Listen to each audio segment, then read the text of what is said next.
বছর 5 আগে প্রতুল বিয়ে করেছিল মিতালিকে। মিতালি ছিল প্রতুলের কলেজের বন্ধু। ওরা 4 বন্ধু, অর্থাৎ প্রতুল, অনিক, মিতালি ও দীপালি। ওরা সবসময় একই সঙ্গে ঘুরতো ফিরতো, গল্প করত। তাই বন্ধুত্ব যখন পরিণয়ে পরিণত হয় তখন এক আলাদা ভরসা জন্মায়। কিন্তু প্রতুল কেমন যেন চুপচাপ থাকতো, সবসময় যেন বিরক্ত। এখন প্রায় অনেক রাত করে বাড়ি ফেরে প্রতুল। মিতালি খাবার ঢেকে রেখে শুয়ে পড়ে। দুজনের মনের দূরত্ব ক্রমশ বেড়ে যাচ্ছে, সেটা উভয়ই অনুমান করতে পারে। এর মধ্যে একদিন অসিতের সঙ্গে দেখা হয় মিতালির। অসিত মিতালির মামার বাড়ির পাড়ায় থাকে। মিতালি যখন মায়ের সঙ্গে মামার বাড়ি যেত তখন অসিতের সঙ্গে গল্প করে অনেক সময় কাটত দুজনের। মিতালিকে দেখে অসিত জিজ্ঞাসা করল, কি কেমন আছো? মিতালি, এই চলছে। তুমি তো আর খবর রাখো না আমার। অসিত, অন্যের বউয়ের খবর বেশি রাখতে নেই, বুঝলে ম্যাডাম? ঠিক কি না, তুমি বলো? মিতালি, বউ, সে তো সম্বোধনে। যাক সেসব কথা। বলো তুমি কেমন আছো? অসিত, এখানেই দাঁড়িয়ে সব কথা সেরে ফেলবে? চলো ওই চায়ের দোকানে একটু বসি।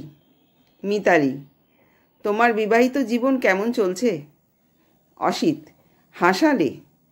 তুমি তো আমায় বুঝলে না, আর খবরও রাখো না, তাই এ কথা বলছো।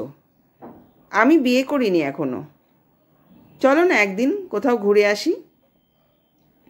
অবশ্য তোমার যদি আপত্তি না থাকে তাহলে।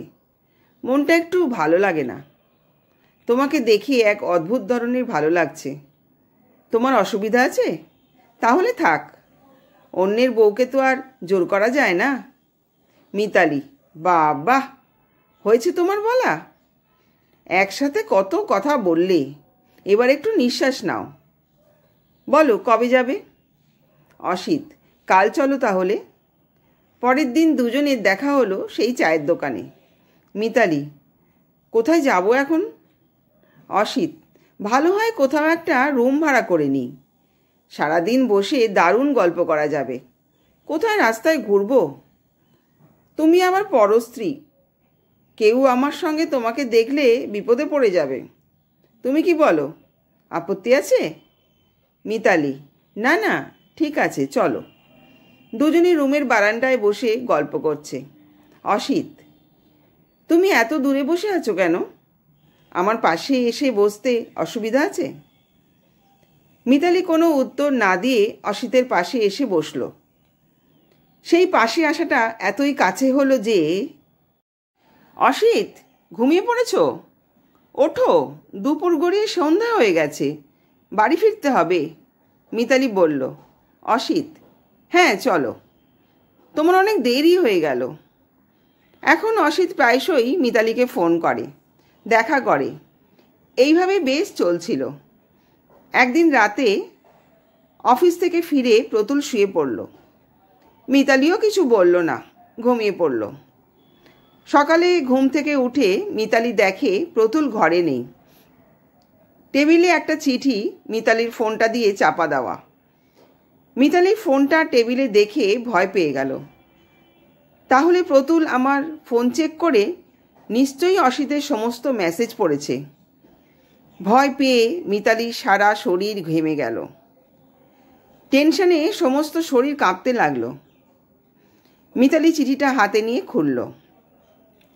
লেখা আছে, মিতালি, যা করেছো বা করছো সবই ভালো করেছো, আর তার উপযুক্ত শাস্তি আমি তোমাকে দিয়েছি, সেটা তুমি আর কিছুদিন বাদে টের পাবে।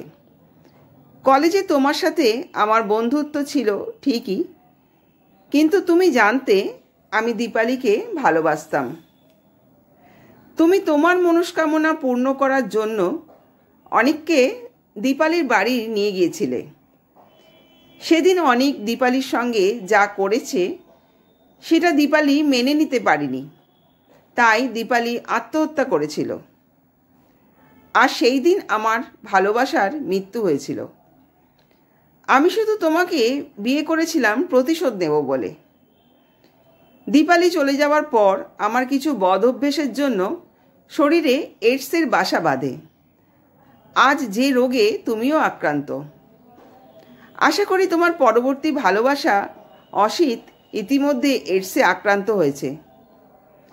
তুমি যেভাবে আমার ভালোবাসাকে হত্যা করেছিলে সেই হত্যার প্রতিশোধে আমি নিলাম। এবার আমি মরে গেলে আমার আত্মার শান্তি হবে। চললাম। গল্পটা ভালো লাগলে ভিডিওটা লাইক, শেয়ার ও সাবস্ক্রাইব করবেন। আপনাদের সাবস্ক্রিপশান আমাকে এইভাবে এগিয়ে যেতে সাহায্য করবে। নমস্কার।